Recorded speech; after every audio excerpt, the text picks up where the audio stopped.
రండి మరి ప్రార్థనలో ప్రవేశించే మునుపు ఒక మాట జ్ఞాపకం చేసుకుంటూ వద్దాం. యాకోబు పత్రిక 5వ అధ్యాయం 13వ వచనం. రండి, యాకోబు పత్రిక 5వ అధ్యాయం 13వ వచనం ప్రార్థనలో ప్రవేశించే మునుపు ఒకసారి చదువుకుందాం. మీలో ఎవరికైనా శ్రమ సంభవించినా అతడు ప్రార్థన చేయవలను, ఎవరికైనా సంతోషం కలిగిన అతడు కీర్తన పాడు. కాబట్టి ఈరోజు మనం అర్థం చేసుకోవాల్సిన ఒక సన్నివేశం ఏంటంటే, చాలామంది వారి జీవితాల్లో మనం అర్థం చేసుకున్నట్లయితే ప్రార్థన విషయంలో చాలామంది వారి జీవితాల్లో శ్రమలు కలిగినప్పుడు ప్రార్థన చేయటం అనేది కష్టం. శ్రమలు వచ్చినప్పుడు ప్రజలు ఎలా ఉంటారంటే మనుషుల మీద ఆధారపడతారు. సో దేవుని మీద ఆధారపడటం అనేది కష్టం. కానీ దేవుని యొక్క వాక్యాన్ని చూసినట్టయితే మనకు బైబిల్లో కొన్ని విషయాలు రాయబడుతూ వచ్చినాయి. ఈ శ్రమల గురించి మనము ఎన్ని శ్రమలు వస్తున్నాయో అంతగా మనం ఏం చేయబడతామంటే అభివృద్ధి అవుతాం. అందుకే నిర్గమాకాండంలో ఒక మాట రాయబడుతూ వచ్చింది. నిర్గమాకాండము మనం చూసినట్టయితే నిర్గమాకాండమును మనం చదివినట్లయితే ఒక మాట రాయబడుతూ వచ్చింది. వారి జీవితాల్లో ఇశ్రాయేలు ప్రజల గురించి చూసినట్లయితే నిర్గమాకాండం 1వ అధ్యాయం 12వ వచనం. అయినను ఇశ్రాయేలీలు వారిని శ్రమ పెట్టిన కొలది, అంటే అయినను ఐగుప్తీయులు, ఇశ్రాయేలు కాదు ఐగుప్తీయులు వారిని శ్రమ పెట్టిన కొలది వారు విస్తరించి ప్రబలిరి గనుక వారు ఇశ్రాయేలు ఎడల అసహ్యపడిరి. సో ఇక్కడ అర్థం చేసుకోవాల్సిన ఒక విషయం ఏంటంటే, శ్రమ రావటం మనకు మంచిది. శ్రమ రావటం ద్వారా ఇక్కడ చూడండి, ఐగుప్తీయులు ఇశ్రాయేలు ప్రజలు ఏం చేస్తున్నారు? శ్రమ పెడుతున్నారు. శ్రమ పెట్టే కొన్ని ఇశ్రాయేలు ఏమవుతూ వచ్చారు? అభివృద్ధి అవుతూ వచ్చారు. చూడండి, ఒక శ్రమలు రావటం మనకు మేలే. వాటి ద్వారా మన జీవితంలో ఏమవుతాయంటే అభివృద్ధిలోకి దేవుడు తీసుకొస్తాడు. దేంట్లో తీసుకొస్తాడు? అభివృద్ధిలోకి. అయితే ఈరోజు మనం అర్థం చేసుకోవాల్సిన ఒక విషయం ఏంటంటే, శ్రమలు మానవుడికి మంచివే. అయితే బైబిల్ రాయబడిన మాట మరి యాకోబు పత్రిక 5వ అధ్యాయం 13వ వచనంలో శ్రమలను బట్టి ఒక మాట రాయబడుతూ వచ్చింది. శ్రమ వచ్చినప్పుడు ఏం చేయాలా? అతడు ప్రార్థన చేయవలను. అంటే ఎవరికైతే శ్రమలు వస్తే వాళ్ళు ప్రార్థన చేయాలి. సో ఇశ్రాయేలు ప్రజలు కూడా వారికి వచ్చిన శ్రమను బట్టి దేవుని ప్రార్థన చేసిన అనుభవాన్ని కూడా మనం చూసినట్టయితే నిర్గమకాండం 1వ అధ్యాయం 2వ అధ్యాయంలో మనం చూస్తూ వస్తాం. వారికి వచ్చిన పరిస్థితులు, వారు పడుతున్న కష్టాలు, వాటన్నిటిని బట్టి కూడా దేవునికి మొరపెట్టిన అనుభవం కూడా. సో శ్రమల్లో వచ్చిన తర్వాత ఇశ్రాయేలు ప్రజలు దేవునికి మొరపెట్టడం ద్వారా దేవుడు వారిని ఐగుప్తు నుంచి బయట తీసుకొచ్చిన తర్వాత వారి జీవితాలు ఎంత గొప్పగా ఉండేవి. చూడండి, ఎర్ర సముద్రం దాటిన తర్వాత వాళ్ళు ఎంత సంతోషంగా ఉంటూ వచ్చారు. ప్రతి మనిషిలో శ్రమలు అన్నవి చాలా మంచివి. ఎందుకంటే ఒక శ్రమ భవిష్యత్ దినాల్లో సంతోషాన్ని కలుగు చేస్తాయి. ఈరోజు శ్రమలు ఎలా ఉంటాయి, రేపటి దినము సంతోషాన్ని మనకు కలుగు చేస్తాయి. కాబట్టి మనం అర్థం చేసుకోవాల్సిన ఒక అంశం ఏంటంటే, శ్రమల యొక్క అనుభవాలు మనం చాలా చూడవచ్చు. అయితే ఈ శ్రమల గురించి మనం కొన్ని విషయాలు జ్ఞాపకం చేసుకోక మునుపు, ఈ శ్రమల గురించి మనం ధ్యానించే మునుపు, బహుశా శ్రమలు వచ్చినప్పుడు మనుషుడు ఎలా ఉంటాడో అని మనం కొన్ని విషయాలు మనం చూడొచ్చు. వాటిని మనం చూడక మునుపు ప్రభు నడిపింపు కొరకు చిన్న ప్రార్థన చేసుకుందాం. ప్రార్థన. మమ్మల్ని మిక్కిలికి ఎక్కువగా ప్రేమించిన ప్రియ పరలోకపు తండ్రి, పరిశుద్ధుడు అయిన దేవా, మీకు స్తోత్రాలు. మీరు ఇచ్చిన సమయానికై మీకు వందనాలు తండ్రి. ఈ సమయంలో వాక్యం ధ్యానించబోతున్న సహాయం చేయండి. నిలబడేవాడు నేనైనా నిలబెట్టేది మీరు, మాట్లాడేవాడు నేనైనా మాట్లాడించేది మీరు, నాలో ఆత్మనప్పటికీ ఆత్మని అభిషేకించేది మీరు. ప్రజల మీ వారు వాక్యం మీది, నేనైతే నిష్ప్రయోజకమైన వాడిని ప్రభా. దాసుడు యజమానుడి వైపు చూస్తున్నట్టు, దాసురాలు యజమానుల వైపు చూస్తున్నట్టు మా కనులు మీ వైపు వీక్షిస్తున్నాక ప్రభా, మీరే సహాయం గురించి మహిమ పొందండి. అదే రీతిలో నీ ప్రజల పక్షాన నీకున్న దయ చొప్పున దయతో జ్ఞాపకం చేసుకోమని ప్రార్థన చేస్తున్నాం. ఈ వర్తమానం ధ్యానించేటప్పుడు తెరవబడిన ఆకాశం మరొకసారి మాకు అనుగ్రహించి ఆకాశం ఇప్పి పడదానంత విస్తారమైన పరిశుద్ధాత్మ అభిషేకించమని ప్రార్థన చేస్తున్నాం. నాతో మాత్రం మీరు మాట్లాడండి. వచ్చిన వారిని బట్టి స్తోత్రాలు, రాలేనటువంటి వారిని కూడా త్వరపడి తీసుకురండి. మధ్య మార్గంలో సకాలం నడిపించండి. ఎవరికి ఎట్టి ప్రమాదాలకు ఇల్లు జరపని సాధించండి. ఈ రోజు ధ్యానించి వర్తమానం ద్వారా శత్రు సిగ్గు మీకు మహిమ తెచ్చుకోమని, నాతో మాత్రం మీరు మాట్లాడమని దయగల మీ హస్తంలో అప్పచెబుతూ ఈ దాసుడు రామారావు కుటుంబంలో జరుగుతున్న కూడికి దీవించండి. పరిస్థితులు ఎన్ని ఎదురైనప్పుడు కూడా వారి యొక్క పొలంలో కూడా ప్రభావ ఎవరైతే మరి బోరేస్తూ వచ్చారో వారితో కూడా మీరు మాట్లాడి హెచ్చరించమని, సంధించి దర్శించమని ప్రార్థన చేసుకుంటూ ఈ రోజు జరగబోతున్న కూడికి అంతా దీవించమని, నాతో మాత్రం మీరు మాట్లాడమని మీ దగ్గర హస్తంలో అప్పచెబుతూ మరొకసారి వచ్చిన వారిని బట్టి స్తోత్రాలు, రావాల్సిన వారిని త్వరపెట్టి తీసుకురండి. మధ్య మార్గంలో ఉండే వారిని సకాలం నడిపించి మీరే మహిమ పొందమని, ముందున్న సమయం దీవించి ఎవరికి ఆలస్యం కాకుండా, దేవుని కార్యాలు శాపగ్రస్తులు కాకుండా మీరే ముందున్న సమయం అంతా దీవించమని మీకు అప్పచెబుతూ, మీ ప్రియకుమారుడు మా ప్రభుని మా రక్షకుడైనటువంటి ప్రభు యేసుక్రీస్తు ప్రభు యొక్క పరిశుద్ధమైన నామం పేరట విశ్వాసంతో స్తుతించి ప్రార్థించి అడిగిపెట్టుకుంటున్నాం తండ్రి, ఆమేన్. కాబట్టి దేవుని యొక్క వాక్యాన్ని చూసినట్టే ఇక్కడ ఒక మాట రాయబడుతూ వచ్చింది. ఏమని రాయబడుతూ వచ్చిందంటే, శ్రమ దినమున మానవుడి యొక్క జీవితం గురించి కొన్ని విషయాలు రాయబడుతూ వచ్చింది. చూడండి, శ్రమలు యొక్క అనుభవాల్ని మన బైబిల్లో రాయబడుతూ వచ్చింది. ఇశ్రాయేలు ప్రజలు కూడా శ్రమలు పడ్డారు. ఆ తర్వాత వారి జీవితంలో ఆశీర్వాదాలు చూస్తున్నారు. ఈరోజు శ్రమ పడే ప్రతి మనుషుడు ఈరోజు శ్రమల పాలయ్యే ప్రతి మానవుడు కూడా ఒకానొక రోజు తన జీవితాల్లో ఏం చూస్తాడంటే ఆశీర్వాదాన్ని చూస్తాడు. ఏం చూస్తాడండి? ఆశీర్వాదం. ఈరోజు మనం అర్థం చేసుకోండి, మన మీద శ్రమ వచ్చిందని బాధపడకూడదు. ఈరోజు శ్రమ వచ్చిందని మనం బాధపడకూడదు. ఒక శ్రమ మనకేమవుతుంది? అది మేలుకరమైంది. ఈరోజు ఒక శ్రమ వచ్చిందంటే అది దేనికి కారణం అంటే అది మేలుకరమైంది కానీ అది కీడుకరమైంది కాదు. అది మేలుకరమైంది కానీ కీడుకరమైంది కాదు. ఈరోజు ఇశ్రాయేలు ప్రజల యొక్క జీవితాలు మనం చూస్తున్నాం. దానికి ముందర మనం చూస్తున్నటువంటి అంశాన్ని చూస్తున్నట్టయితే దేవుని యొక్క వాక్యం ఏమని చెప్పబడుతూ వచ్చింది? కీర్తనల గ్రంథం మనం క్షమించండి, నిర్గమాకాండంలో చూస్తున్నట్లయితే శ్రమంలో ఇశ్రాయేలు ప్రజలు ఉంటారు, దేవునికి మొరపెట్టారు, ఆనందాన్ని పొందుతున్నారు. తర్వాత బైబిల్ ఏమంటుంది? మనం చూసినట్టు యాకోబు పత్రిక 5వ అధ్యాయం 13వ వచనంలో ఏమని రాయబడుతూ వచ్చింది? శ్రమల గురించి ఒక మాట రాయబడుతూ వచ్చింది. శ్రమ దినమున మనం ఏం చేయాలా?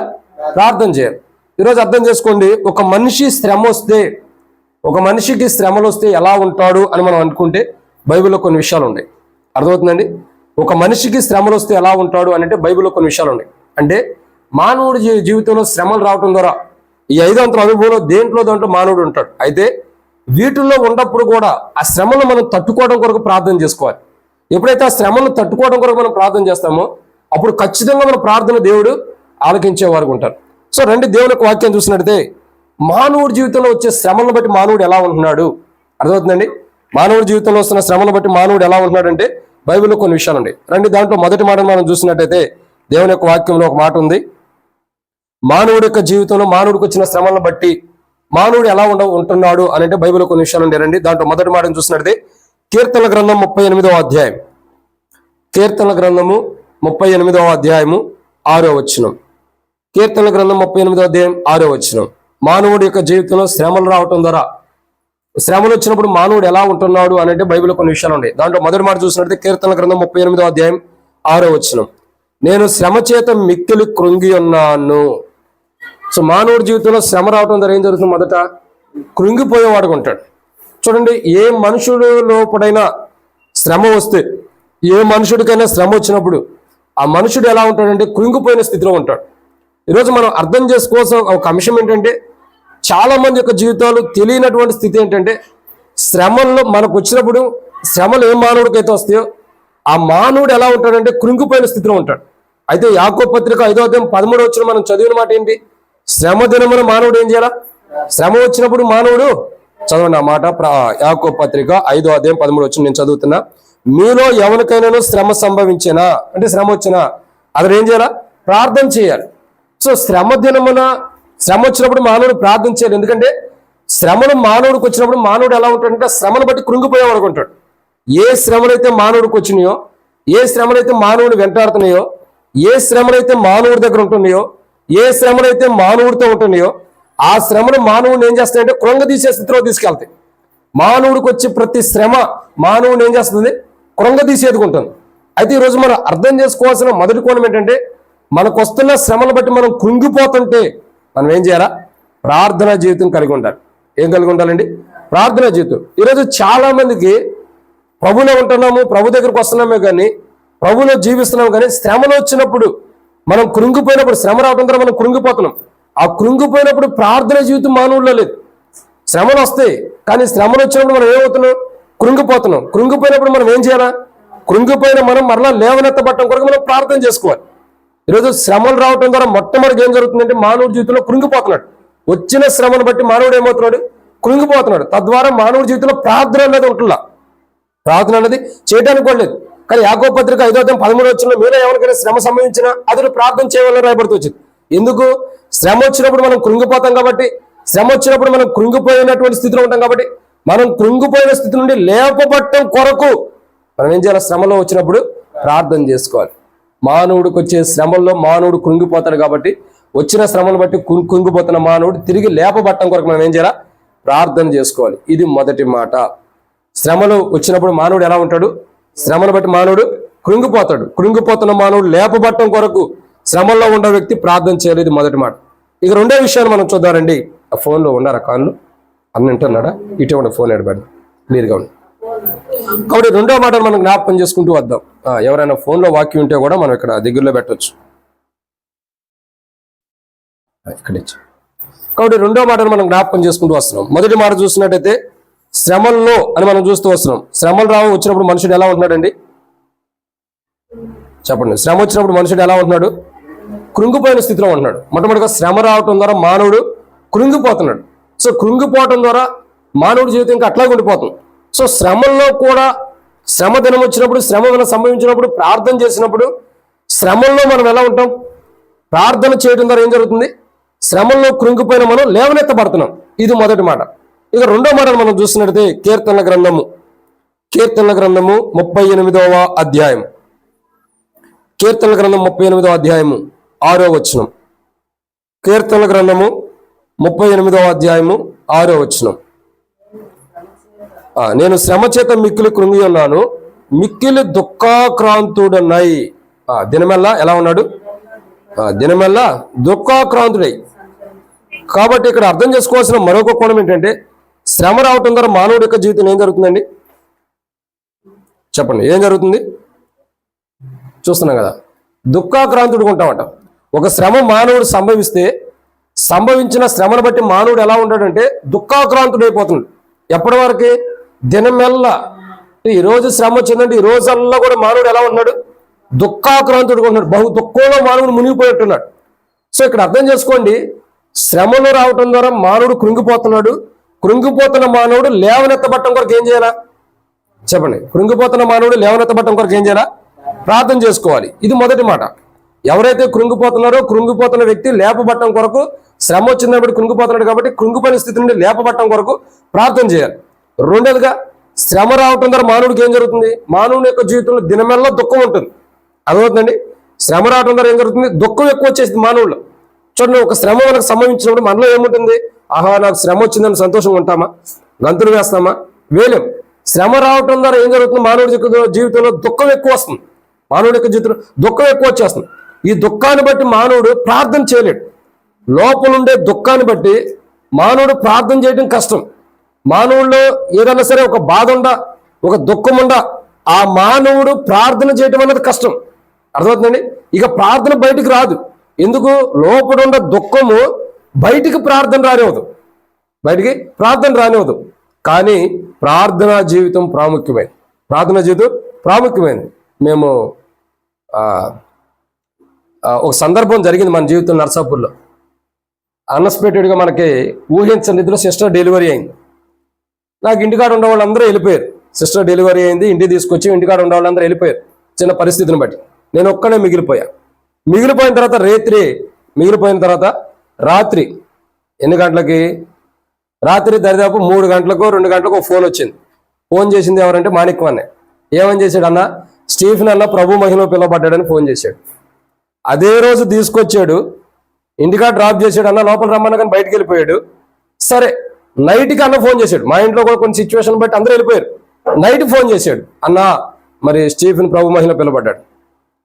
నాకు అసలు కాళ్ళు చేతి రాళ్ళ. ఏమంటే దేవదాస్ అన్న ఫోన్ చేస్తే, అన్న ఆయన ఏ మైండ్లో ఉండి అన్నాడు. ఒకసారి మళ్ళీ కాల్ చేసి కన్ఫర్మేషన్ తీసుకున్నాడు. మళ్ళా కాల్ చేస్తే ఇది కన్ఫర్మ్ అన్నాడు. మేము ఇంటికి వెళ్ళాం, బాడీ అక్కడ ఉంది, చూసిన తర్వాత లోపల దుఃఖం వస్తుంది. అరే యవనస్తుడు ఇప్పుడు ఈ రోజే మాకు హెల్ప్ కూడా చేస్తూ వచ్చాడు, ఇంతమంది ప్రేమలు ఇట్లే వెళ్ళిపోయాడు అని బాధ ఉంది. ఎమ్మటే అన్న దగ్గరికి వెళ్ళాం. అన్న ఒక మాట అన్నాడు, అన్న వీళ్ళనోడు వెళ్ళిపోయాడు, ప్రభు దగ్గరికి వెళ్ళిపోయాడు, ప్రార్థన చేయండి అని నాకు అనిపించింది. అంటే సొంత కొడుకనే కాదు, ఒక వ్యక్తికి దుఃఖం వచ్చినప్పుడు, ఒక వ్యక్తికి బాధ వచ్చినప్పుడు లోపల కన్నీరు అనేది ఖచ్చితంగా ఉంటుంది. కానీ ఆ రోజు నేను చూసింది ఏంటి తెలుసా? ఆ దుఃఖం కంటే కూడా ప్రభు దగ్గరికి బహుశా మేము రాకముందు ఏమైనా ఏడ్చేయడం తెలియదు. కానీ మేము వెళ్ళిన తర్వాత ఒకటే మాట్లాడండి, ప్రార్థన చేయండి. ఇక దేవునికి ప్రార్థన చేయండి. దేవుని చెప్పాం, సమయం అయిపోయింది, దేవుడు తీసుకున్నాడు కాబట్టి ప్రార్థన చేయండి. ఎందుకంటానంటే ఒక వ్యక్తి దుఃఖంలో ఉన్నప్పుడు ఆ దుఃఖాన్ని మనసుకు తెచ్చుకోకుండా ప్రార్థన ఎప్పుడైతే చేయాలన్న మనసు చేయటానికి ముందరకు వస్తాడో అప్పుడే ఆ వ్యక్తిలో ఉన్న దుఃఖం మాయమైపోతూ ఉంటుంది. దుఃఖం పోయి ఏమొచ్చింది? ఇక సంతోషం వచ్చేసి ఆటోమేటిక్గా. ఒక క్రైస్తవుడికి ఉన్న లక్షణం అది. ఏం చేయాలా? శ్రమ వచ్చినప్పుడు కృంగిపోయిన స్థితి నుండి లేపబట్టం కూడా ప్రార్థన చేయాలి. 2, శ్రమలు వచ్చినప్పుడు ఎలా ఉంటుందంటే మానవుల్లో దుఃఖం ఎక్కువ ఉంటుంది, సంతోషం ఉండదు. దినమెల్లా అంటే ఆ రోజు మొత్తం దుఃఖం అని బైబిల్లో రాబడుతూ వచ్చింది. రోజుకి దుఃఖం ఎక్కువ ఉండేది. శ్రమలో వచ్చిన మానవుల్లో ఒక శ్రమ వచ్చిన మానవుడు కృంగిపోతాడు, లేచే స్థితి ఉండదు. శ్రమ వచ్చిన వాడు దినమెల్లా దుఃఖంగా ప్రతిరోజు దుఃఖంతో ఏడుస్తూనే ఉంటాడు. కానీ ఏడ్చే ప్రతి మానవుడు కానీ, కృంగిపోయిన మానవుడు కానీ తన శ్రమలో నుండి తను బయటపడాలంటే ప్రార్థన చేయాలి. అదే మాట మనం చదువుతూ వచ్చాం. యాకోబు పత్రిక 5వ అధ్యాయం 13వ వచనంలో, మీలో ఎవరికైనా శ్రమ సంభవించినా అతను ఏం చేయాలా? ప్రార్థన చేయాలి. సో ప్రార్థన చేయటం ద్వారా శ్రమను బట్టి కృంగిపోయిన మనం లేవనెత్తబడుతున్నాం. శ్రమను బట్టి దినమెల్లా దుఃఖాన్ని అనిపిస్తున్నాం, మనం దినమెల్లా కన్నీటిని అనిపిస్తున్నాం, మనం దినమెల్లా కన్నీటితో బాధతో ఉండ దుఃఖంతో ఉండ మనము శ్రమల్లో ప్రార్థన చేసుకున్నప్పుడు ఆ దుఃఖాల నుండి కూడా విడుదల పొందుతాం. శ్రమను బట్టి వచ్చే దుఃఖం నుండి విడుదల పొందుతాం. ఇక ఆ దుఃఖము పోయి ఏమొచ్చింది? సంతోషం మనల్ని ఆవరించింది. ఇది రెండో మాట. శ్రమ ద్వారా మానవుడు కృంగిపోతున్నాడు. శ్రమ ద్వారా మానవుడికి దినమెల్లా దుఃఖం ఉంటుంది. మూడోదిగా శ్రమ ద్వారా ఏముంటుందంటే, రండి కీర్తన గ్రంథం 38వ అధ్యాయం, కీర్తన గ్రంథం 38వ అధ్యాయం 7వ వచనం. కీర్తన గ్రంథం 38వ అధ్యాయం 7వ వచనం. నా నడుము తాపముతో నిండి ఉన్నది, నా శరీరంలో ఆరోగ్యము లేదు. అదవుతుందండి. మానవుల్లో శ్రమ ఎప్పుడైతే సంభవించిందో, నా నడుము తాపంతో నిండి ఉన్నది, నా శరీరము ఆరోగ్యం లేదు అంటే మానవుని యొక్క జీవితంలో ఎప్పుడైతే శ్రమ సంభవించిందో, మానవుని యొక్క జీవితంలో శ్రమ ఎప్పుడైతే వస్తుందో, దాని తర్వాత మానవుని యొక్క నడుము తాపకరంతో నిండి ఉంది, శరీరం అంతా కూడా ఆరోగ్యం లేని స్థితిలో ఉంటుంది. చూడండి, ఒక శ్రమ సరే, తాపకరమైన స్థితిని బట్టి శరీరంలో అనారోగ్యం లేదు, ఇది మనం చూస్తున్నాం. అయితే ఒక కోణం చూసినట్టయితే శ్రమ అన్నది మానవుల్లోకి రావటం ద్వారా, ఒక శ్రమ మానవుడు సంభవించడం ద్వారా మానవుడిలో ఉన్న ఆరోగ్యం పోతుంది. ఏం పోతుందండి? ఆరోగ్యం మొత్తం పోతుంది. చూడండి ఎంత విచిత్రమో. ఒక మనిషిలోకి శ్రమ సంభవించినప్పుడు, ఒక మనిషిలోకి శ్రమ రావటం ద్వారా ఆ మనిషిలో ఉన్న ఆరోగ్యం మొత్తం పోతుందంట.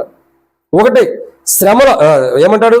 యాకోబు పత్రిక 5వ అధ్యాయం 13వ వచనంలో, శ్రమ దినమున శ్రమ సంభవించినప్పుడు ఏం చేయాలా? శ్రమ సంభవించినప్పుడు అతడు ప్రార్థన చేయవాలని బైబిల్ ఉంది. శ్రమ రావటం ద్వారా మనకి ఏమొస్తున్నాం? మనం కృంగిపోతున్నాం శ్రమ రావటం ద్వారా. 2 శ్రమ రావటం ద్వారా దినమెల్లా దుఃఖకాంతులుగా ఉన్నాం. 3 శ్రమ రావటం ద్వారా మనం ఎలా ఉంటామంటే, శ్రమను బట్టి ఆరోగ్యాన్ని కోల్పోతున్నాం. ఏమవుతున్నాం? అనారోగ్యవంతులు అవుతున్నాం. ఒక శ్రమ వచ్చిందంటే దాన్ని ఆలోచించి షుగర్ తెచ్చుకుంటున్నాం, బీపీ తెచ్చుకుంటున్నాం. అంటే వచ్చిన శ్రమను ఆలోచించి షుగర్, బీపీ, గ్యాస్ ట్రబుల్ అన్ని తెచ్చుకుంటున్నాం. తెచ్చుకున్న ద్వారా ఏమవుతుంది? మనం ఇప్పుడు అనారోగ్య పాలవుతున్నాం, ఆరోగ్యం పోతుంది. సో అర్థం చేసుకోండి, ఒక శ్రమ రావటం ద్వారా మానవుని యొక్క జీవితంలో ఆరోగ్యం పోయి అనారోగ్యవంతుడిగా అవుతున్నాడు. ఎలా అవుతున్నాడు? అనారోగ్యవంతుడిగా, అంటే ఆరోగ్యం పూర్తిగా పోతుంది. ఇక్కడ కీర్తన గ్రంథం 38వ అధ్యాయం 7వ వచనంలో అదే మాట్లాడబడుతుంది. నా శరీరంలో ఆరోగ్యము లేదు. ఎందుకు లేదు? వచ్చిన శ్రమ లాంటిది. తాపకరమైన విషయం సందర్భం వచ్చింది, కానీ దాని తర్వాత దానికి ముంగట ఏం జరుగుతుంది? శ్రమ వస్తుంది. ఈ శ్రమ ద్వారానే లేవట్లేదు, శ్రమ ద్వారానే దినమెల్లా దుఃఖం, ఈ శ్రమ ద్వారానే ఆరోగ్యం కూడా పోతుంది. ఈరోజు మానవుడు ఆరోగ్యాన్ని పాడు చేసుకోవడానికి ఇష్టపడుతున్నాడు. ఈరోజు మానవుడు తనకు కలిగిన ఆరోగ్యాన్ని మొత్తం నష్టపరచుకోవడానికి ఇష్టపడుతున్నాడు, కానీ తన ఆరోగ్యం నష్టపోయే స్థితిలో ఉన్నప్పుడు ప్రార్థన చేసుకోవడానికి ఇష్టపడుతున్నా. బైబిల్ అందుకే చెబుతుంది, యాకోబు పత్రిక 5:13 ఏమంటుంది? మీలో ఎవరికైనా శ్రమ సంభవించినా అతడు ప్రార్థన చేయాలంది. శ్రమ వచ్చినప్పుడు ప్రార్థన చేయాలి. శ్రమ ఏం చేస్తుంది? మానవుడు లేవలేకుండా, మానవుడు నిలబడకుండా చేస్తుంది. శ్రమ ఏం చేస్తుంది? మానవుడు దుఃఖాకారంతో చేస్తుంది. శ్రమ ఏం చేస్తుంది? మానవుని యొక్క జీవితంలో ఏం చేస్తుంది? శ్రమ ఆరోగ్యం లేకుండా కూడా చేస్తుంది. మానవుడికి ఆరోగ్యం లేకుండా చేస్తుంది. ఈరోజు మనం ఎంత అనారోగ్యంలో ఉంటున్నాం, ఎన్ని అనారోగ్యాలు మనకు సంభవిస్తున్నాయి. ఆరోగ్యం మనలో ఉండే ఆరోగ్యం పోయి మనం క్షీణించడానికి కారణం ఏంటంటే ప్రార్థన ప్రాముఖ్యమైనది. ఆ ప్రార్థన మనలో లేదు, ఆ ప్రార్థన జీవితం మనలో లేదు. తద్వారానే మన శరీరం అంతా ఏమైపోతుంది? శరీరం అంతా కూడా అనారోగ్యం అవుతుంది. ఆరోగ్యం పోయి శరీరంలో ఆరోగ్యం ఉండకపోవడం కారణం ఏంటి? ఇదే మాట, ప్రార్థన జీవితం తక్కువ అవటం. అది నువ్వైనా నేనైనా ఎవరమైనా సరే. ఈరోజు చాలా మంది క్రైస్తవులు దేవుని బిడ్డలు అనబడుతున్నవారు అర్థం చేసుకోవాల్సిన మూడో కోణం ఏంటంటే, శ్రమ రావటం ద్వారా మనకు ఆరోగ్యం పోయి అనారోగ్యవంతులుగా అవుతున్నాం. శ్రమ రావటం ద్వారా మనం ఆరోగ్యం పోగొట్టుకుని అనారోగ్యాన్ని తెచ్చుకుంటున్నాం. అయితే మనకు వచ్చే అనారోగ్యాన్ని బట్టి మనం దుఃఖపడకూడదు, మనకు వచ్చే అనారోగ్యాన్ని బట్టి మనం బాధపడకూడదు. ఏ అనారోగ్యం అయితే మనకు వస్తుందో అది శ్రమను బట్టి వచ్చింది, కాబట్టి వచ్చిన అనారోగ్యాన్ని పోగొట్టుకోవడానికి మనం ప్రార్థన చేయాలి. అదే యాకోబు పత్రిక 5:13 అంటాడు, శ్రమ సంభవించినప్పుడు అతడు ప్రార్థన చేయవలను. ఎందుకంటే ఆ శ్రమను బట్టి నువ్వు లేవలేకపోతున్నావు, ఆ శ్రమను బట్టి దినమల్ల నీకు దుఃఖం ఉంది, ఆ శ్రమను బట్టి నీకు ఆరోగ్యం కూడా పోతుంది. సో శ్రమ రావటం ద్వారా నీకు నీ నష్టాలు ఉన్నాయి, కాబట్టి శ్రమ వచ్చినప్పుడు నువ్వు ప్రార్థన చేసుకోవడం ద్వారా లేవలేని నువ్వు లేపబడతావు, దుఃఖంతో ఉండే నువ్వు సంతోషం అవుతావు, ఇంకా అనారోగ్యంగా ఉండే నువ్వు ఆరోగ్యవంతుడిగా అవుతావు నీ శరీరంలో. వీటన్నిటి కారణం ఏంటంటే ప్రార్థన అవసరం. ఈరోజు చాలా మందికి శ్రమలు వచ్చినప్పుడు లేవలేని స్థితిలో ఉన్నప్పుడు ప్రార్థన చేసుకోవట్లా, శ్రమలు వచ్చినప్పుడు దుఃఖం ఉన్నప్పుడు ప్రార్థన చేయట్లా, శ్రమలు వచ్చినప్పుడు అనారోగ్యంతో ఉన్నప్పుడు ప్రార్థన చేయట్లా. మరి ఎప్పుడు చేస్తారు? అన్నీ బాగున్నప్పుడు దేవుని సన్నిధిలోకి వచ్చి ప్రభు బాగుండి అన్నట్టుగా చేస్తున్నాం. ఈరోజు అర్థం చేసుకోండి, బైబిల్ చెప్పే మాట ఎంత గొప్ప మాట. శ్రమ అన్నది ప్రాముఖ్యమైన. ఆ శ్రమ రోజు ఏం జరుగుతుందో చూడండి. శ్రమ ద్వారా నువ్వు కృంగిపోతున్నావు, శ్రమ ద్వారా దుఃఖం ఉంది, శ్రమ ద్వారా అనారోగ్యం వస్తుంది. ఇటువంటి పరిస్థితులు ఉన్నప్పుడు యాకోబు పత్రిక 5:13 అంటుంది కదా, ఇట్టి శ్రమ నీకు వచ్చినప్పుడు నువ్వు ప్రార్థన చేయి, ఇటు శ్రమలు నీకు సంభవించినప్పుడు, ఇటు శ్రమల్లో నువ్వు ఉన్నప్పుడు నువ్వు ప్రార్థన చేయి. ఎందుకు? అతడు ప్రార్థన చేయవలను. విశ్వాస సహితమైన ప్రార్థన ఏం చేస్తుంది? ఆరోగ్యం స్వస్థపడుతుంది. విశ్వాస సహితమైన ప్రార్థన ఏ గొప్ప కార్యాన్ని చేస్తుంది. ప్రభు ఎందుకు చెప్తూ వస్తున్నారు? లేఖన భాగాలు ఎందుకు ఇచ్చేస్తుందంటే శ్రమ రోజులు ప్రార్థన చేయాలి. ఎందుకంటే శ్రమల్లో నువ్వు తప్పించబట్టడానికి. ఒక శ్రమ ధర కృంగిపోతుంది, ఒక శ్రమ ధర తక్కువ వస్తుంది, ఒక శ్రమ ధర అనారోగ్యం వస్తుంది. వీటన్నిటి ఒక శ్రమ ధర వస్తున్న ఈ బలహీనతలన్నీ పోవాలంటే ప్రార్థన జీవితం అవసరం. ఎంత ప్రార్థన అయితే చేస్తామో అంతగా మన జీవితంలో కృంగిన మనం లేవనెత్తబడతాం, దుఃఖాలు పోతున్నాయి, అనారోగ్యం పోయి ఆరోగ్యవంతులుగా కూడా అవుతున్నాం. ఈరోజు మనకు అనారోగ్యం సంభవించడానికి కారణం ఏంటి? శ్రమలు వస్తున్నాయి. వచ్చిన శ్రమను బట్టి మనకు అనారోగ్యం. ఆ శ్రమ పోవాలంటే, అనారోగ్యం పోవాలంటే ప్రార్థన అవసరము. ఇది 3వ మాట. 4వ విషయాన్ని చూద్దామండి. శ్రమ దినమున మానవుడు శ్రమ వచ్చినప్పుడు ఎలా ఉంటాడు? రండి 4వ మాట చూసినట్లయితే కీర్తనల గ్రంథం 38వ అధ్యాయం 8వ వచనం. కీర్తనల గ్రంథము 38వ అధ్యాయం 8వ వచనం. నేను సొమ్మసిల్లి బహుగా నలిగి ఉన్నాను. అర్థమవుతుందండి? శ్రమలను బట్టి మానవుడు ఏమవుతున్నాడు? సొమ్మసిల్లిపోతున్నాడు. సొమ్మసిల్లిన మానవుడు ఎలా ఉంటున్నాడు? నలిగిపోయి ఉంటున్నాడు అంట. ఎలా ఉంటున్నాడు? నలిగిపోయి.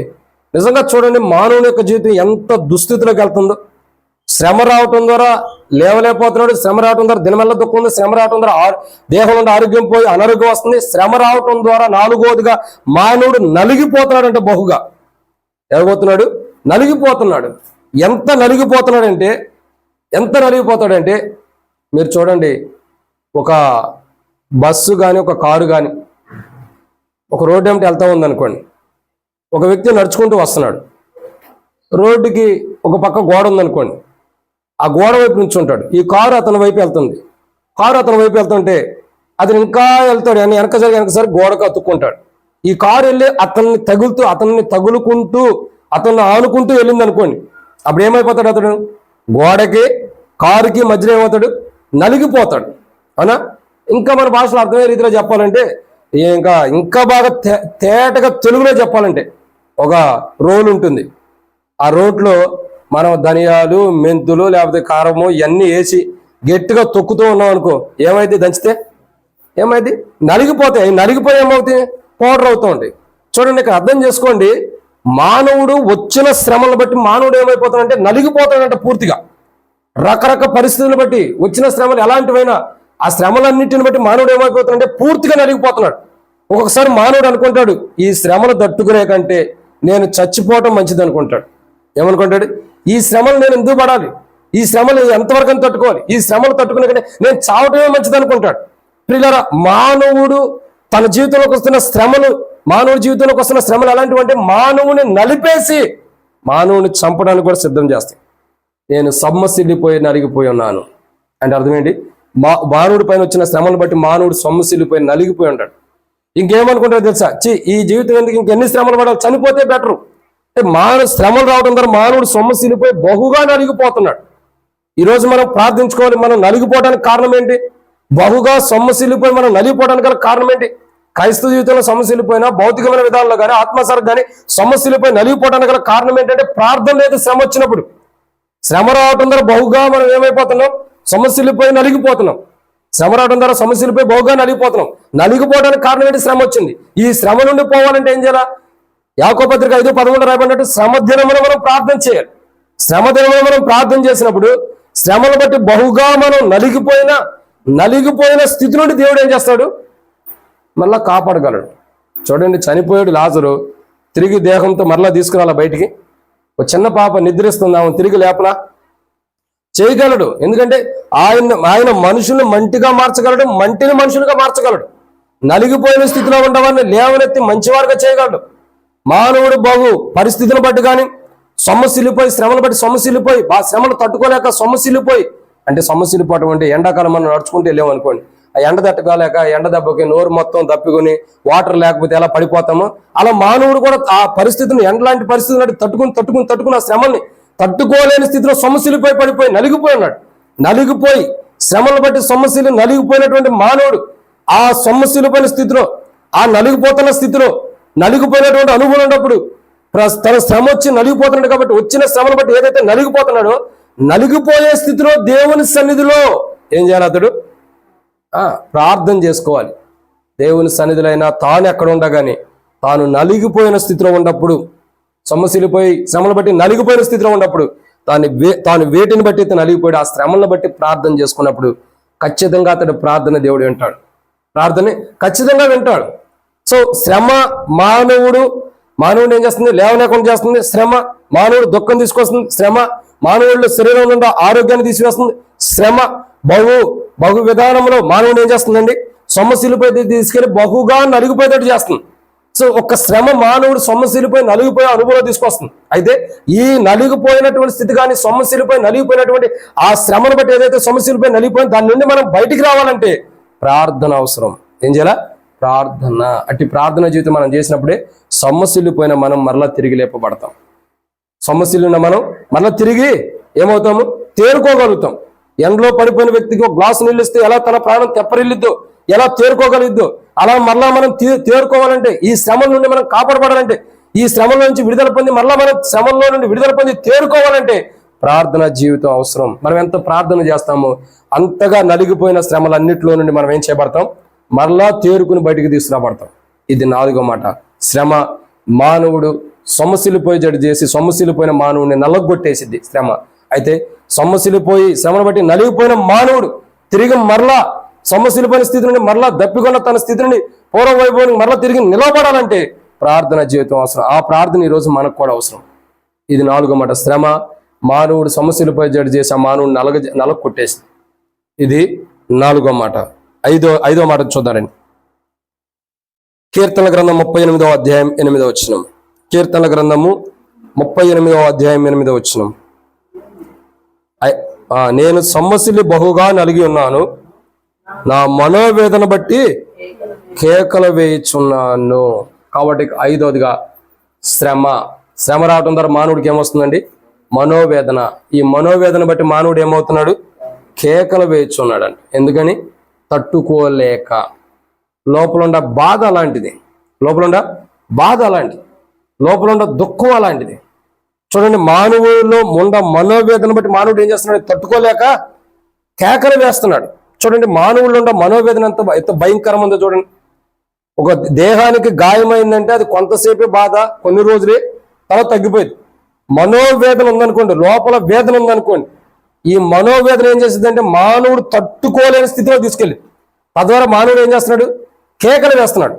మానవుడు శ్రమ సంభవించడం ద్వారా మానవుడికి మనోవేదన కలుగు చేస్తుంది. ఒక శ్రమ మానవుడికి మనోవేదన కలుగు చేసి ఆ మానవుడు తట్టుకోలేక కేకలు వేసే స్థితిలో తీసుకొచ్చేస్తుంది శ్రమ. నిజంగా చూడండి శ్రమ ఎంత భయంకరమైందో. ఒక శ్రమ మానవుడికి మనోవేదన కలుగు చేస్తుంది. మానవుల్లో ఎంతో మనోవేదన తీసుకొస్తుంది. మానవుడు ఎంతో మనోవేదన అంటే ఎంతో దుఃఖం, ఎంతో బాధ మానవుల్లో తీసుకొచ్చి బయటికి ఒకవేళ బాధ ఉండ, దుఃఖం ఉండ, లేదంటే ఏదైనా దేహానికి దుఃఖం ఉండ, బాధ ఉండ, అది జనరల్గా తగ్గిపోయింది.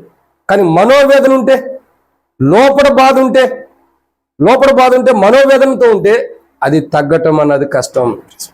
కాబట్టి దేవుని యొక్క వాక్యం చెప్పే మాట ఏంటంటే మనోవేదన. ఏముంది? మనోవేదన.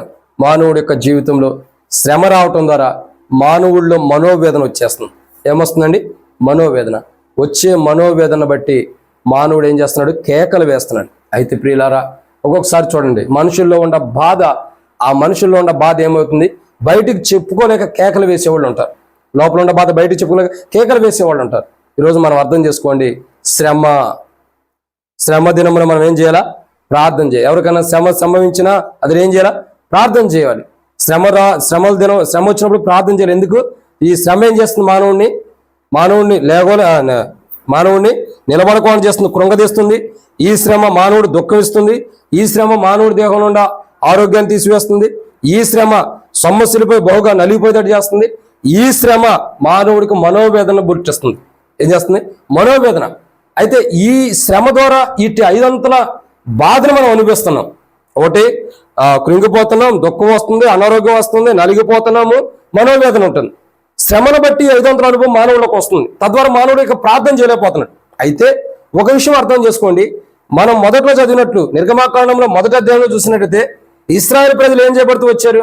నిర్గమకాండం మొదటి అధ్యాయంలో చూసినట్టు ఇశ్రాయేలు ప్రజల్ని ఐగుప్తులు ఏం చేస్తూ వచ్చారు? శ్రమ పెడుతూ వచ్చారు.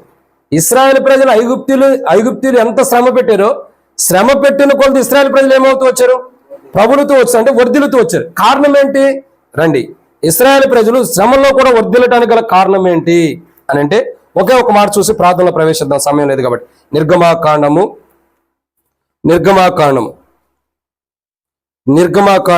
మనం చూసినట్టయితే 2వ అధ్యాయం.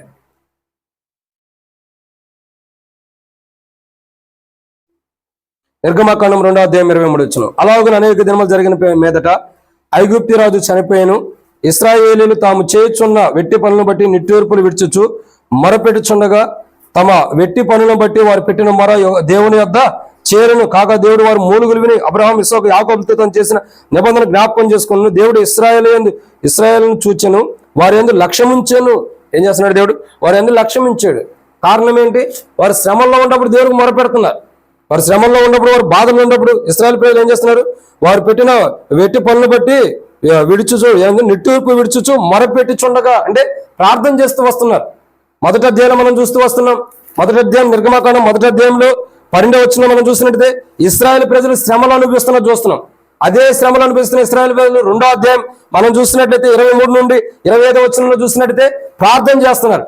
ఏ శ్రమను బట్టి అయితే వాళ్ళు ఏ శ్రమలు అయితే వారిని బాధపరుస్తున్నాయో, ఎవరైతే వారిని శ్రమ పెడుతున్నారో, శ్రమ పెడుతున్నటువంటి ప్రజల నిమిత్తమే విడుదల కొరకు వాళ్ళు ప్రార్థన చేస్తూ వచ్చారు. ఈ ఇశ్రాయేల్ ప్రజలకు శ్రమలు రావడం ద్వారా కానీ, లేదా మనకు శ్రమలు రావడం ద్వారా ఏం జరుగుతుంది? 1 కృంగిపోతున్నాం, 2 మనలో దుఃఖం ఉంటుంది, 3 అనారోగ్య పాలవుతున్నాం, 4వదిగా నలిగిపోతున్నాం, 5వదిగా చూస్తున్నట్టయితే మనోవేదన ఉంటుంది. ఒక శ్రమ రావడం ద్వారా ఈ 500 అనుభవం మానవుడిలోకి వస్తుంది. అయితే వచ్చే ఈ శ్రమ మానవుడికి 500 అనుభవం తీసుకొస్తుంది. కాబట్టి ఈ 500 అనుభవం నుండి మానవుని విడిపించాలంటే మానవుడు ప్రార్థన చేయాలి. ఏం చేయాలి? ప్రార్థన. ఈరోజు అందుకే మాట చదువుతున్నాము. మొదట్లో మనం చదివిన మాట మరలా చదువుతానండి. మొదట్లో మనం చదివిన మాట మరలా చదువు. యాకోబు పత్రిక 5వ అధ్యాయం 13వ వచనం ఏమని రాయబడుతూ వచ్చింది? మీలో ఎవరికైనా శ్రమ సంభవించిన అతడు ప్రార్థన చేయవలెను. ఏం చేయాలండి? శ్రమ సంభవించిన ప్రార్థన చేయాలి. ఎందుకు? శ్రమ రావడం ద్వారా కృంగిపోతున్నాం కాబట్టి లేవనెత్తబట్టం కూడా ప్రార్థన చేయాలి. శ్రమ వచ్చినప్పుడు. 2 శ్రమ వచ్చినప్పుడు ఎందుకు ప్రార్థన చేయాలా? శ్రమ రావడం ద్వారా దినమెల్లా మనకు దుఃఖం ఉంటుంది కాబట్టి దుఃఖం పోవడం కూడా ప్రార్థన చేయాలి. 3 శ్రమ రావడం ద్వారా మనం ఎందుకు ప్రార్థన చేయాలా? మన దేహంలో ఉన్న శరీరంలో మన శరీరంలో ఉన్న ఆరోగ్యం పోయి అనారోగ్యం వస్తుంది కాబట్టి ప్రార్థన చేయాలి. 4 శ్రమ రావడం ద్వారా మనం ఎందుకు ప్రార్థన చేయాలా? 4వ చూసినట్లయితే మనం నలిగిపోతున్నాం కాబట్టి ప్రార్థన చేయాలి. 5వదిగా శ్రమ రావడం ద్వారా ఎందుకు ప్రార్థన చేయాలి? మనోదుఃఖం వస్తుంది కాబట్టి ప్రార్థన చేయాలి. ఒక శ్రమ రావడం ద్వారా ఈ 500 నష్టం మనకు వస్తుంది కాబట్టి ఈ 500 అనుభవం, అంటే నలిగిపోయినా మనోదుఃఖం, నలిగిపోయినా దుఃఖం ఉండా, ఇంకా నలిగిపోయినా దుఃఖం ఉండదు. కానీ ఇంకా చెప్పాలంటే శరీరంలో ఆరోగ్యం పోయి అనారోగ్యం వచ్చినా, నలిగిపోయినప్పుడు కూడా, ఇంకా కృంగిపోయినా, ఇంకా మనోవేదంతో ఉండా, ఇదంతా కారణం ఏంటంటే వీటన్నిటి కారణం శ్రమే. ఒక శ్రమ రావడం ద్వారా ఇవన్నీ మనలోకి వస్తున్నాయి. సో ఇవన్నీ మనలో ఉంటాయంటే మనకు శ్రమ వచ్చింది. ఇవన్నీ రావడం ద్వారా ఏమవుతుంది? శ్రమ మనలో ఉంది కాబట్టి ఆ శ్రమ పోతే ఇవన్నీ మనలో నుండి పోతాయి. మనం కృంగిపోయింది కానీ, ఇంకా మన దుఃఖం కానీ, ఇంకా మన ఆరోగ్యం కానీ, ఇంకా మన అనారోగ్యం కానీ, ఇంకా మన నలిగిపోయిన స్థితి కానీ, ఇంకా మన మనోవేదన, ఇవన్నీ పోవాలంటే మొదటి శ్రమ పోవాలి. శ్రమ పోవాలంటే మనం ఏం చేయాలా? యాకోబు పత్రిక 5:13 ప్రకారం శ్రమ సంభవించినప్పుడు ఏం చేయాలా? ప్రార్థన చేయాలి. ఈరోజు మనకు వచ్చే శ్రమను బట్టి మనకు వచ్చిన శ్రమను బట్టి మనం ఏం చేయాలా? ప్రార్థన చేద్దాం. ఈరోజు ఇక్కడ కూర్చున్న మనం, లేదు ఈ కుటుంబానికి, లేదంటే రామరావణ గృహానికి కానీ, లేదంటే ఇక్కడ చేరున్న మనకు కానీ, సంఘమునికి కానీ, ప్రజలకు కానీ, సంఘంలో ఉండవారికి కానీ శ్రమ సంభవించడం ద్వారా మానవుడు కృంగిపోతున్నాడు. దుఃఖం, అనారోగ్యం, నలిగిపోవటం, మనోవేదన. అసలు ఈ శ్రమ రావడం ద్వారా 500 నష్టాన్ని, 500 బాధని మానవుడు అనుభవిస్తున్నాడు. అసలు ఈ శ్రమే రాకపోతే మానవుడికి బాధ ఉండదు. అయితే మనం ఏం చేయాలా? ఒకవేళ మనం ఈ స్థితిలో ఉంటే 500 అనుభవంలో కృంగిపోయినా, దుఃఖంతో ఉండా, లేదంటే అనారోగ్యంతో ఉండా, నలిగిపోయినా, మనోవేదంతో ఉండా, వీటన్నిటి కారణం ఏంటంటే శ్రమ మనకు రావటం ద్వారా. అసలు ఈ శ్రమే రాకపోతే మనకి ఇవన్నీ ఉండదు. ఈరోజు మనం ప్రార్థన చేయాలి. ఈ 500 అనుభవం మనలో ఉంటే, ఎక్కడైనా మనం నలిగిపోయిన స్థితిలో ఉండా, ఎక్కడైనా దుఃఖంతో కూడి ఉండా, ఎక్కడైనా అనారోగ్యంతో కూడి ఉండా, ఎక్కడైనా కృంగిపోయిన స్థితిలో ఉండా, ఎక్కడైనా మనోవేదంతో కూడి ఉండా, వీటన్నిటి కారణం శ్రమే కాబట్టి ప్రభు ఈ 500 అనుభవంలో నాలో ఇది ఉంది, దీన్ని బట్టి నేను శ్రమల పాలై ఉండా. అయితే ఇవి రావటం ద్వారా నాకు శ్రమ సంభవించింది, శ్రమ సంభవించడం ద్వారా ఇవన్నీ నాకు వచ్చినాయి. అసలు నాలో ఉన్న శ్రమను తీసేయి, నాకు వచ్చే శ్రమను తీసేయి ప్రభా. అతడు శ్రమ సంభవించిన అతడు ప్రార్థన చేయాలన్నారు కదా. ఈరోజు నాకు శ్రమ వచ్చింది, నేను ప్రార్థన చేస్తున్నా, నాకు వచ్చిన శ్రమ నుండి నాకు విడుదల ప్రభు అంటే ఖచ్చితంగా మనకు వచ్చిన శ్రమ నుండి ప్రభు విడుదల ఇస్తాడు. శ్రమల నుండి మనం విడుదల పొందిన వారిమై ప్రభు సన్నిధిలో సంతోషంగా జీవించినట్టు ఈరోజు మనకు వచ్చిన శ్రమ నుండి మనం విడుదల పొందాలంటే, శ్రమ రావడం ద్వారా ఏ నష్టాలు వస్తున్నాయి 500 అనుభవం చూసాం. 500 అనుభవం మనలో ఉంటే వాటి నుండి విడుదల పొందాలంటే మనం కూడా యాకోబు పత్రిక 5:13 ప్రకారం శ్రమ సంభవిస్తుంది కాబట్టి ప్రార్థన చేద్దాం. మనం చేసే ప్రార్థన బట్టి మనం కృంగిపోయినా, దుఃఖంతో ఉండ, మనోవేదనతో ఉండ, నలిగిపోయినా, ఇంకా మన జీవితంలో ఏ నష్టం ఉండ, వాటి నుండి మనం విడుదల పొందుతాం. ఈరోజు మన శ్రమ, ఈ శ్రమ నుండి మనం విడుదల పొందాలంటే ప్రార్థన. ఈరోజు మనం ప్రార్థనలో ప్రవేశిద్దాం, ప్రార్థన చేద్దాం. ప్రభా, శ్రమ వచ్చింది నాకు వాస్తవమే, ఈ శ్రమను బట్టి నేను ఇలా కృంగిపోతున్నా, దుఃఖం ఉంటుంది, అనారోగ్యం ఉంటుంది, నలిగిపోతున్నా, మనోవేదన ఉంది, అసలు ఈ శ్రమలే నాలో నుండి తీసే. ఇట్టి శ్రమలు వచ్చిన ప్రభా, నాడు ఇశ్రాయేలు ప్రజలు శ్రమలు వచ్చినప్పుడు ప్రార్థన చేశారు. వారి మూలుగురు మీరు విన్నారు. వారికి వచ్చిన శ్రమల నుండి వారిని విడిపించి, ఎర్ర సముద్రాన్ని కూడా పాయలుగా చేసి వారిని విడిపించి 6 నెలలు నడిపించి ప్రభు వారికి సంతోషాన్ని ఇచ్చావు. ఈరోజు ఇశ్రాయేలు ప్రజలకు సంతోషమే కదా, నాకు కూడా సంతోషం కావాలి. నాకు వచ్చిన ఈ శ్రమల నుంచి నన్ను విడిపించి, ఆనాడు ఇశ్రాయేలు ప్రజలను ఎలా విడిపించావు, ఈరోజు నన్ను కూడా ఆ శ్రమల నుండి విడిపించి, భయంకరమైన స్థితుల నుంచి విడిపించి, ఎర్ర సముద్రం మధ్యలో కూడా ఎలా ఇశ్రాయేలు ప్రజలు నడిపావు, నన్ను కూడా ఆ శ్రమల్లో నుండి విడుదలిచ్చి, నన్ను కూడా ప్రభు ఉన్నతమైనటువంటి పరిస్థితిలోకి, ఉన్నతమైనటువంటి పరిణామంలోకి నన్ను తీసుకురా, ఉన్నతమైన మార్గంలో తీసుకురా. ఈ శ్రమ ద్వారా నేను ఏదైతే దుఃఖం వస్తుందో దాన్ని తొలగించి ఒక మంచి మార్గంలో, ఇశ్రాయేలు ప్రజలు శ్రమల నుంచి విడుదల అయిన తర్వాత, ఎర్ర సముద్రం దాటిన తర్వాత సంతోష గానం చేస్తున్నారు. అట్లా నేను కూడా ఈ శ్రమల్లో నుండి బయటకు వచ్చి, ప్రభా, నేను నా కుటుంబం ఈ శ్రమల నుండి విడుదల పొంది సంతోషాన్ని అనిపించే క్రైస్తవ జీవితం ఆనాడు ఇశ్రాయేల్కి ఇచ్చారు, ఈనాడు నాకు నా కుటుంబానికి కూడా ప్రభు అని మనం ప్రార్థించాలి. అట్టి ప్రార్థన శ్రమల్లో నుండి మనము, మన కుటుంబీకులు, సంఘస్థులు, సంఘంలో ఉండేవారు కానీ, సంఘానికి సంబంధించినవి కానీ శ్రమలు ఏమని ఉంటే వాటి నుండి విడుదల పొంది సంతోషంగా మనం ఉండినట్లు, ఆనాడు ఇశ్రాయేలు ప్రజలు ఎట్టి సంతోషాన్ని అనిపించారు, అట్టి సంతోషం మనం కూడా అనిపించినట్లు, శ్రమల నుండి ఇశ్రాయేలు ప్రజలు విడిపించబడినట్లు మనం కూడా అట్టి శ్రమ నుంచి విడిపించబడటం కొరకై ఆనాడు ఇశ్రాయేలు ప్రజలు శ్రమల నుండి విడుదల పొందడం కొరకు ప్రార్థన చేసుకున్నారు. మనం కూడా మనకు వచ్చిన శ్రమల నుండి విడుదల పొందడం కొరకై ప్రార్థన చేద్దాం. అట్టి విధానంలో ఈ కుటుంబానికి ఏదైనా శ్రమలు ఉండే విడుదల కొరకు, మనకేదైనా విడుదల కొరకు, సంఘానికి ఏదైనా, లేదా తోటి విశ్వాసులకు ఏదైనా శ్రమలు ఉంటే వాటి నుండి విడుదల పొందడం కొరకై, శ్రమ రావడం ద్వారా ఏ నష్టాలు అవుతున్నాయో చూస్తున్నాం, వాటి నుండి విడుదల పొందడం కొరకు మనమే కాదు అనేకులు విడుదల, మన కుటుంబీకులు, రక్త సంబంధికులు, తోటి విశ్వాసులు అనేక మంది కూడా ఇటు శ్రమల నుండి విడుదల పొందడం కొరకు ఈ కుటుంబం మనం కూడా ప్రార్థన ద్వారా శ్రమల నుండి విడుదల పొందినట్లు, శ్రమ సమయించింది కాబట్టి ప్రార్థన చేసుకుని ప్రార్థన ద్వారా శ్రమల నుండి విడుదల పొందినట్లు ప్రభు కృప మనకు తోడే నడిపించును గాక. ఆమేన్. ప్రార్థనలో ప్రవేశిద్దాం.